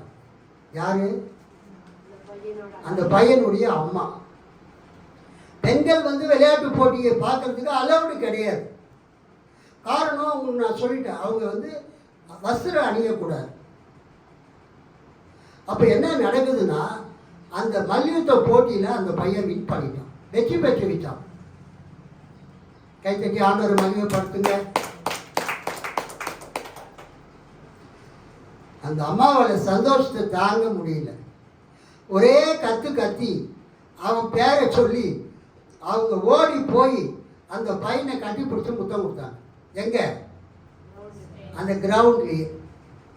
அப்போதான் தெரியும் இது யாரு, அந்த பையனுடைய அம்மான்னு. உடனே அவங்கள அரெஸ்ட் பண்ணி அவங்க அந்த இடத்த வெளியே அனுப்பிச்சிட்டாங்க. அவங்க சொன்னாங்க, நான் சின்னதுலேருந்து என் பையனை ஒரு மல்யுத்த போட்டியில் அவனை ஜெயிக்க வைக்கணும்னு சொல்லி நான் பயிற்சி கொடுத்தேன் எங்கள் வீட்லேயே. ஆனால் அவன் சண்டை போடுறதை நான் பார்க்கணுன்னு சொல்லிட்டு நான் ஒரு ஆம்பளை வேஷம் போட்டிட்டு நான் இந்த போட்டி நடக்கிற இடத்துக்கு வந்தேன். நான் கொடுத்த பயிற்சி வீணாகவில்லை. என்னுடைய மகன் வெற்றி பெற்று விட்டான். நான் வந்தது தவறுதான், என்னை மன்னித்து விடுங்கள் என்று கேட்டாங்க. அப்புறம் அந்த ராஜா அவங்கள மன்னிச்சு அனுப்பிச்சிட்டார். அல்லேலூயா சொல்லாமா?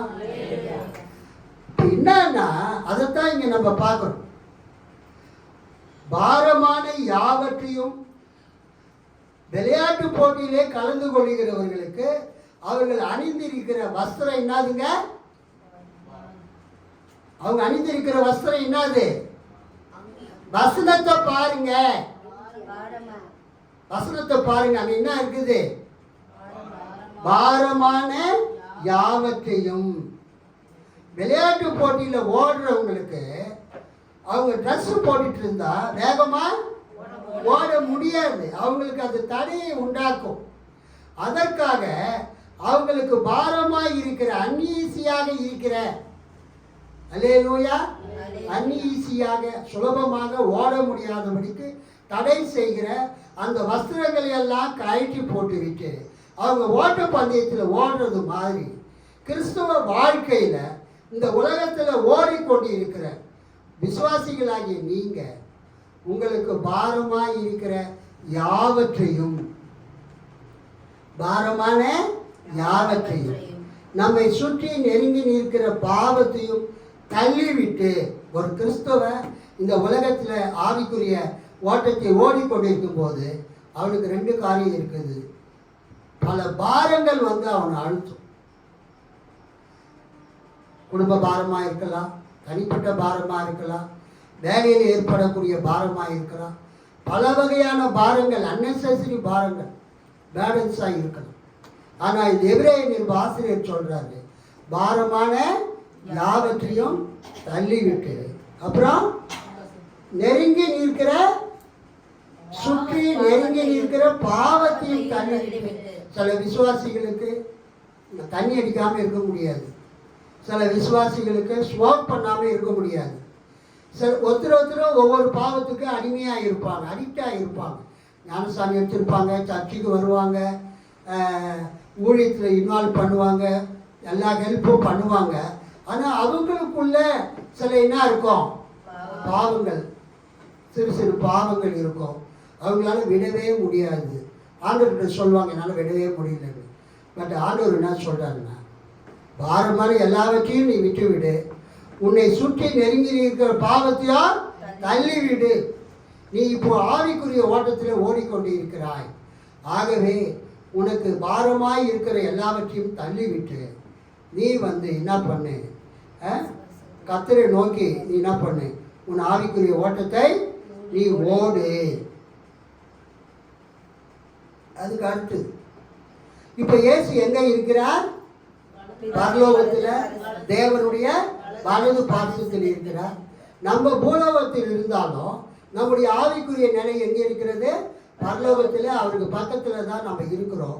இருந்தாலும் பூமியில் வாழும்பொழுது நம்ம எப்பொழுதுமே என்ன நினைக்கிறோம், நம்ம பரலோகத்துக்கு உரியவர்கள், இயேசுவின் பக்கத்தில் போய் அமர வேண்டியவர்கள் என்பதை நாம் எப்பொழுதும் நாம் நினைவு கூற வேண்டும். இயேசுவை நோக்கி நாம் என்ன செய்ய வேண்டும்? விசுவாசத்தை துவக்குவரும் முடிக்கிறவருமாய் இருக்கிற இயேசுவை நோக்கி அவரை பார்த்து மட்டும் நம்ம என்ன பண்ண வேண்டும்? ஓட வேண்டும். நம்பிக்கையை தொடங்கி வழி நடத்துபவரும் அதை நிறைவு செய்பவருமாகிய இயேசுவின் மீது கண்களை பதிய வைத்து நாம் ஓட வேண்டும். எப்படி ஓட வேண்டும்? பொறுமையோடு ஓட வேண்டும். பொறுமைன்னா ரொம்ப பொறுமையா, சோம்பேறியா, லேசி ஃபெலோவா நம்ம ஓடக்கூடாது. அதுக்கு என்ன அர்த்தம்னா, பொறுமைனா பெர்சிவரன்ஸ். பெர்சிவரன்ஸ்னா விடாமுயற்சியோடு. அல்லேலூயா. ஒரு காரியத்தை நீங்கள் எடுத்துட்டீங்கன்னா அந்த காரியத்தை செய்து முடிக்கிற வரைக்கும் நீங்கள் வேற எந்த காரியத்தையும் செய்யக்கூடாது. அல்லேலூயா. அதான் அதுக்கு meaning. You have to run with perseverance. பொறுமையோடு ஓட கடவோம். And let us run with perseverance the race that is set before us. நமக்கு முன்பதாக வைக்கப்பட்டிருக்கிற இந்த ஓட்ட பந்தயத்தில் இயேசுவை நோக்கி நாம் ஓட வேண்டும். இங்கே என்னென்ன காரியங்களை பார்த்தோம்? எபிரேயர் 11 அதிகாரத்தில் விசுவாசத்தில் வாழ்ந்த மக்கள் சாட்சிகள் என்று அழைக்கப்படுகிறார்கள். 11 அதிகாரத்தில் விசுவாசத்தில் வாழ்ந்தவங்க எல்லாம் சாட்சிகள். அந்த சாட்சிகள்லாம் 12 அதிகாரத்து 1 இப்பொழுது வாழ்ந்து கொண்டிருக்கிற கிறிஸ்தவர்களை பார்த்து கொண்டிருக்கிறார்கள் என்று இந்த நிருப ஆசிரியர் சொல்கிறார். இரண்டாவது, ஆவிக்குரிய ஓட்டத்தை நாம் ஓடும்போது நமக்கு எவைகளெல்லாம் தடைகளாக இருக்கிறது? நம்மை தடை செய்யும் கவலைகள், தேவையற்ற சுமைகள் மற்றும் நம்மை எளிதில் வீழ்த்தும் பாவங்களை நாம் விட்டுவிட வேண்டும். அல்லேலூயா, அல்லேலூயா. நம்மை தடை செய்யும் கவலைகள், தேவையற்ற சுமைகள் மற்றும் நம்மை எளிதில் வீழ்த்தும் பாவங்களை நாம் விட்டுவிட வேண்டும். மூன்றாவது, இயேசுவை நோக்கி பார்க்க வேண்டும். நம்ம ஸ்டார்டிங் பாயிண்ட், ஃபினிஷிங் பாயிண்ட். இந்த ஸ்டார்டிங் பாயிண்ட்லேருந்து ஃபினிஷிங் பாயிண்ட்டை நோக்கி ஓடும்போது நம்முடைய டார்கெட் யாரு? இயேசு. இயேசுவை நோக்கி நாம் ஓட வேண்டும். விசுவாசத்தை தொடங்கி அதை நிறைவாக முடிப்பவராகிய இயேசு கிறிஸ்துவை மட்டுமே நம் கண்களுக்கு நேராக நிறுத்த வேண்டும். அடுத்தது எப்படி ஓட வேண்டும்? நமக்கு நியமித்திருக்கிற ஓட்டத்தில் பொறுமையோடு ஓடக்கடவும். பொறுமை என்றால் சோம்பேறித்தனமாய் அல்ல, ஸ்லோவாக அல்ல, விடாமுயற்சியோடு. அல்லேலூயா. அந்த விடாமுயற்சிக்கு தான் பெர்சிவரன்ஸ் என்று பெயர். நான் ஐஏஎஸ் பாஸ் பண்ணி ஆகணும், ஐபிஎஸ் பாஸ் பண்ணணும், ஐஎஃப்எஸ் பாஸ் பண்ணணும்னு படிக்கிறவங்க விடாமுயற்சி எடுத்து படிக்கிறாங்க. அல்லேலூயா. அதே மாதிரி கவர்மெண்ட் எக்ஸாம் எழுதுகிறவங்க விடாமுயற்சி எடுத்து அவங்க எழுதுகிறாங்க. அதே போல் இந்த காலை நேரத்தில் ஆண்டவர் என்ன சொல்கிறாருன்னா, நீங்கள் கிறிஸ்தவ வாழ்க்கையில் நீங்கள் ஓடிக்கொண்டிருக்கிறீர்கள். நமக்கு கொடுக்கப்பட்ட இந்த உலக வாழ்க்கையில் இந்த ஆவிக்குரிய ஓட்டத்தில் சோர்வு அடையாமல் விடாப்பிடியாக பொறுமையோடு நாம் ஓடி நமது லக்கை நாம் அடைய வேண்டும். அல்லேலூயா சொல்லாமா? ஸோ இந்த வாழ்க்கையை ஏற்கனவே வாழ்ந்த பரிசுத்தவான்கள், இப்பொழுது வாழ்ந்து கொண்டிருக்கிற பரிசுத்தவான்கள் நம்மை பார்த்து கொண்டிருக்கிறாங்க. அல்லேலூயா சொல்லாம? கடைசியா ஒரு காரியத்தை நான் சொல்லி முடிக்கணும்னு விரும்புகிறேன். நீங்கள் இந்த அப்போஸ்தல விசுவாச பிரமாணத்தை நீங்கள் பார்த்தீங்கன்னா இதான் கடைசி குறிப்பு. அப்போஸ்தல விசுவாச பிரமாணத்தில் பரிசுத்த ஆவியானவரை விசுவாசிக்கிறேன், பொதுவாக இருக்கிற பரிசுத்த சபையையும் பரிசுத்தவான்களுடைய ஐக்கியத்தையும் பாவ மன்னிப்பையும் சரீர உயிர்த்தெழுதலையும் நித்திய ஜீவனையும் விசுவாசிக்கிறேன் அப்படின்னு நம்ம அப்போஸ்தல விசுவாச பிரமாணத்தில் நம்ம சொல்கிறோம். பரிசுத்தவான்களுடைய ஐக்கியம். இதை நீங்கள் ஆங்கிலத்தில் பார்த்தீங்கன்னா, ஆங்கிலத்தில்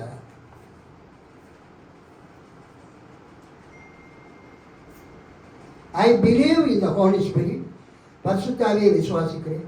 த ஹோலி கேத்தலிக் சர்ச், பரிசுத்த பொது சபையை விசுவாசிக்கிறேன். த கம்யூனியன் ஆஃப் செயின்ட்ஸ், பரிசுத்தவான்களுடைய ஐக்கியத்தை விசுவாசிக்கிறேன். த ஃபர்கிவ்னஸ் ஆஃப் சின்ஸ், பாவ மன்னிப்பு உண்டு என்று விசுவாசிக்கிறேன். த ரிசரக்ஷன் ஆஃப் த பாடி, சரீர உயிர்த்தெழுதலை நான் விசுவாசிக்கிறேன். அண்ட் லைஃப் எவர்லாஸ்டிங், நித்திய ஜீவனை விசுவாசிக்கிறேன். ஆமென். சரி, நான் எம்டிஹெச் படிக்கும்போது எங்கள் ப்ரொஃபஸர்கிட்ட கேட்டேன், இந்த பரிசுத்தவான்களுடைய ஐக்கியம் கம்யூனியன் ஆஃப் த செயின்ட்ஸ்ன்னு வருது, அதுக்கு என்ன அர்த்தம் அப்படின்னு நான் கேட்டேன் டாக்டர் ஜான் ராஜ்குமார் கிட்ட.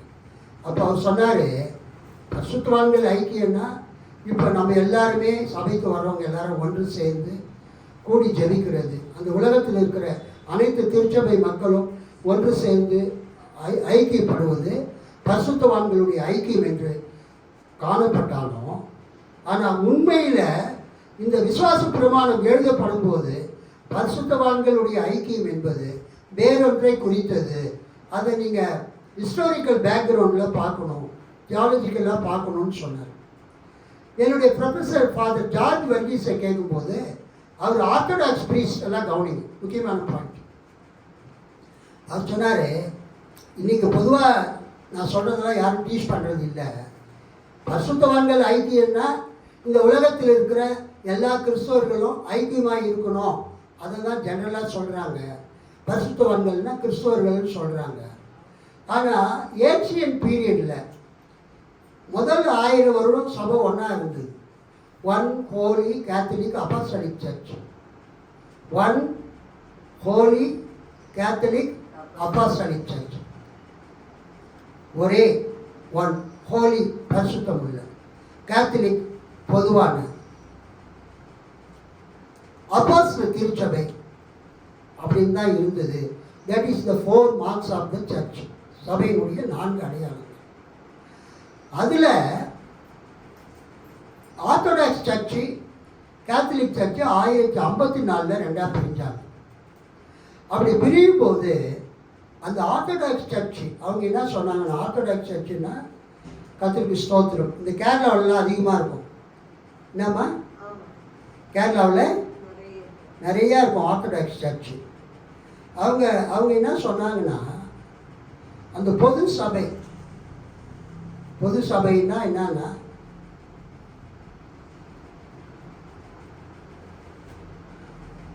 நம்ம கிரேக்க வைதிக சபை அப்படின்னு நம்ம சொல்லுவோம். ஆக்சுவலாக அதை கிரேக்க வைதிக சபைன்னு சொல்லக்கூடாது. அதுக்கு என்ன பேருனாக்கா,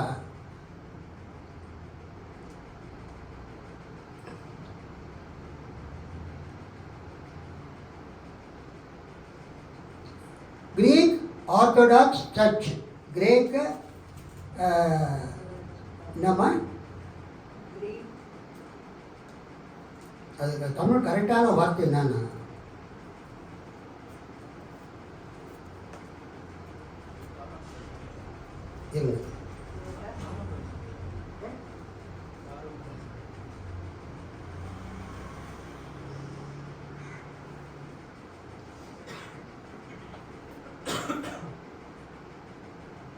ஒரு நிமிஷம்.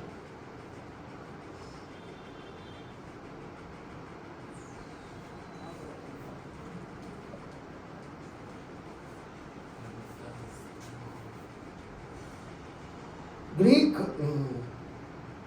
Orthodox Church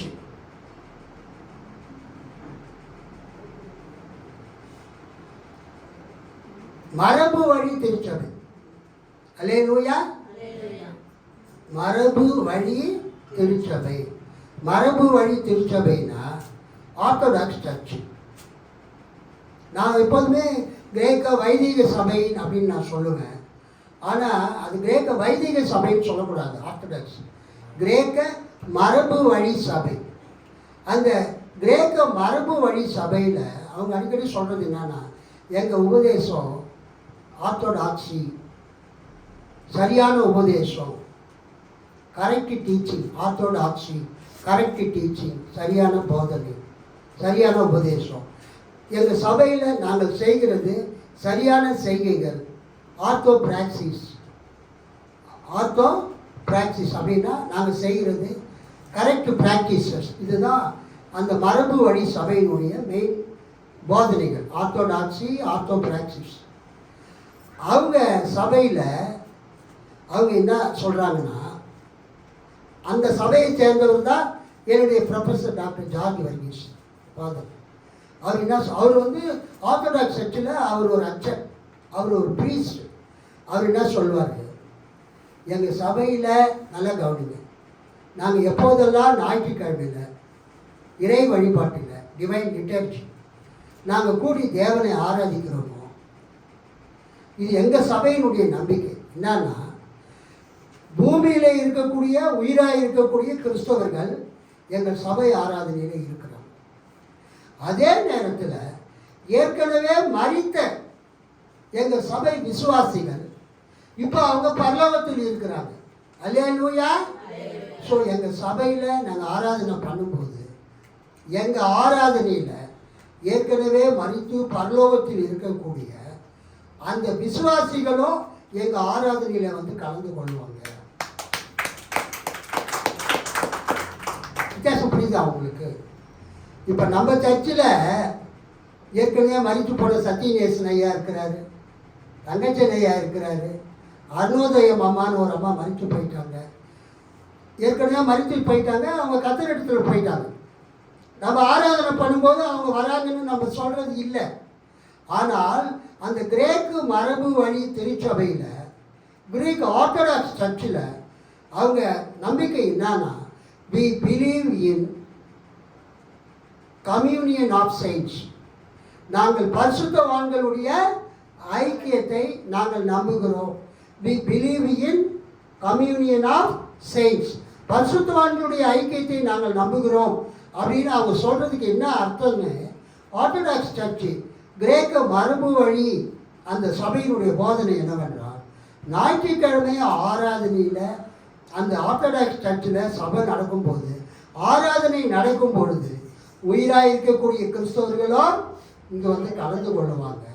அந்த சபையை சேர்ந்த ஏற்கனவே மரித்து இப்பொழுது பரலோகத்தில் கிறிஸ்துவோடு இருக்கிற அந்த ஆத்துமாக்கள், அந்த நீதிமான் ஆக்கப்பட்ட அந்த நீதிமான்களுடைய ஆத்துமாக்களும் எங்களுடைய ஆராதனையிலே வந்து கலந்து கொள்வார்கள். அவங்க மட்டும் இல்லை, அநேக பரிசுத்த தேவ தூதர்களும் எங்கள் ஆராதனையிலே வந்து கலந்து கொள்வார்கள். இது வந்து எல்லாருக்கும் சொன்னால் புரியாது. இது எங்கள் ஆர்த்தடாக்ஸ் சர்ச்சினுடைய ஒரு விசுவாச அறிக்கை என்று சொன்னார். அதுதான் அப்போஸ்தல விசுவாச பிரமாணத்தில் நான் பரிசுத்தவான்களுடைய ஐக்கியத்தை நான் விசுவாசிக்கிறேன், பரிசுத்தவான்களுடைய ஐக்கியத்தை நான் விசுவாசிக்கிறேன் என்று எங்கள் ப்ரொஃபஸர் டாக்டர் ஜான் ராஜ்குமார்கிட்ட நான் கேட்கும்போது அவர் என்ன சொன்னார், இந்த விசுவாச பிரமாணம் எழுதப்படும் போது இருந்த நம்பிக்கை என்ன என்பதை நம்ம ஹிஸ்ட்ரியில் போய் பார்க்கணும், தியாலஜிக்கலாக நம்ம திங்க் பண்ணணும். இப்போ இருக்கிறத நம்ம என்ன பண்ணக்கூடாது, நம்ம நம்பக்கூடாது. அவங்க எழுதும்போது அவங்க என்ன சொல்லி எழுதுனாங்கன்னா, உயிராக இருக்கக்கூடிய விசுவாசிகளும் ஏற்கனவே மரித்து போய் இப்பொழுது பரலோகத்தில் உயிரோடு இருக்கக்கூடிய கர்த்தர் சமூகத்தில் இருக்கிற பரிசுத்தவான்களுடைய ஆத்துமாக்களும் அவங்க சபையில் ஞாயிற்றுக்கிழமையில் ஆராதனை நடக்கும்போது அவங்க வந்து அந்த ஆராதனையில் பங்கெடுப்பாங்க. அவங்க வந்து ட்ரையம்பன்ட் சர்ச், வெற்றி பெற்ற சபை, நம்ம பூமியில் நம்ம போராடி கொண்டு இருக்கிற சர்ச் அப்படின்னு அவர் சொன்னார். அப்போ அவர் சொன்னார், இந்த ஆர்த்தடாக்ஸ் சர்ச்சை பற்றி நீங்கள் தெரிஞ்சுக்கணுன்னா நான் பிறகு சொல்கிறேன்னாரு. அப்புறம் எங்கள் கோர்ஸ் முடித்து நாங்களும் வந்துட்டோம். அவர் யூனியன் பிப்ளிக்கல் செமினரி பூனாவுக்கு போயிட்டு அப்புறம் ரிட்டையர்ட் ஆகி இப்போ கேரளாவில் காபி தோட்டம் அதெல்லாம் வச்சு அதை பார்த்துட்டு இருக்கார். இதை நான் ஏன் சொல்கிறேன்னா, மேகம் போன்ற இத்தனை திரளான சாட்சிகள் நம்மை சூழ்ந்து கொண்டு இருக்க. ஹல்லேலூயா. எபிரேயர் 12:1 மேகம் போன்ற இத்தனை திரளான சாட்சிகள் என்பது எபிரேயர் 11ஆம் அதிகாரத்தில் வரக்கூடிய விசுவாச பட்டியல், விசுவாசிகளுடைய பட்டியல், விசுவாச வீரர்கள் பட்டியல். ஆனால் அப்போஸ்தலர் விசுவாச பிரமாணத்தில் வரக்கூடிய I believe in the communion of saints, நான் பரிசுத்தவான்களுடைய ஐக்கியத்தை நான் நம்புகிறேன் என்று சொல்வது உலகில் இருக்கக்கூடிய பரிசுத்தவான்கள் மட்டுமல்ல, ஏற்கனவே மரித்து பரலோகத்துக்கு சென்ற பரிசுத்தவான்களையும் குறிக்கிறது. ரோமன் கேத்தலிக் சர்ச்சும் அது அறிக்கை செய்கிறாங்க, பரிசுத்தவான்களுடைய ஐக்கியத்தை விசுவாசிக்கிறேன்னு. ஆனால் அவங்க வந்து அந்த ஆர்த்தடாக்ஸ் சர்ச்சு சொல்கிறது அவங்க சொல்கிறாங்கன்னு தெரியல. ஆனால் ரோமன் கேத்தலிக் சர்ச்சும் ஆர்த்தடாக்ஸ் சர்ச்சு மரபு வழி சபையும் பரிசுத்தவான்களிடத்திலே அவங்க ஜெபிக்கிறாங்க. அதுக்கு அவங்க என்ன சொல்கிறாங்கன்னா, பரிசுத்தவான்கள் இன்றைக்கு மரித்து அடக்கம் பண்ணப்பட்டிருந்தாலும் அவங்க சரீரம் பூமியில் அடக்கம் பண்ணப்பட்டு விட்டது. ஆனால் அவங்க ஆவி ஆத்மா எங்கே இருக்குது? கர்த்தருடைய சமூகத்தில் பரலோகத்தில் இருக்கிறது. அங்கே அவர்கள் கர்த்தரை துதிக்கிறார்கள், போற்றுகிறார்கள், கர்த்தரை நோக்கி ஜெபிக்கிறார்கள். அல்லேலூயா. ஒருவேளை அவங்க நமக்காக கூட ஜெபிக்கலாம். அதனால்தான் நாங்கள் புனிதர்கள் கிட்ட, பரலோகத்தில் இருக்கிற அந்த மரித்து போன ஆத்துமாக்கள் கிட்ட நாங்கள் பரிசுத்தவான்கள்கிட்ட ஜெபிக்கிறோன்னு சொல்கிறாங்க. ஸோ உலகத்தில் இருக்கக்கூடிய 3 சபை பிரிவுகளில் புரொட்டஸ்டன்ட் சர்ச் மட்டும்தான் மரித்தவர்களிடத்தில் ஜெபிப்பது இல்லை. அல்லேலூயா. We do not pray to the dead people. ஆனால் Roman Catholic church and Orthodox church, Roman கத்தோலிக்க சபையும் மரபு வழி சபையும் ஏற்கனவே மரித்து இன்றைக்கு பரலோகத்தில் இருக்கிற பரிசுத்தவான்களிடத்தில் அவங்க ஜெபிக்கிறாங்க. ஸோ அது அவங்களுடைய நம்பிக்கை. அதை நம்ம குறை சொல்ல தேவையில்லை. நம்ம நம்பிக்கை என்னன்னா, கிறிஸ்து நமக்கு மத்தியஸ்தராக இருக்கிறார். அல்லேலூயா. பிதாவினிடத்திலே அவர் வலது பார்சல் உட்கார்ந்து நமக்காக ஜெபித்து கொண்டிருக்கிறார்.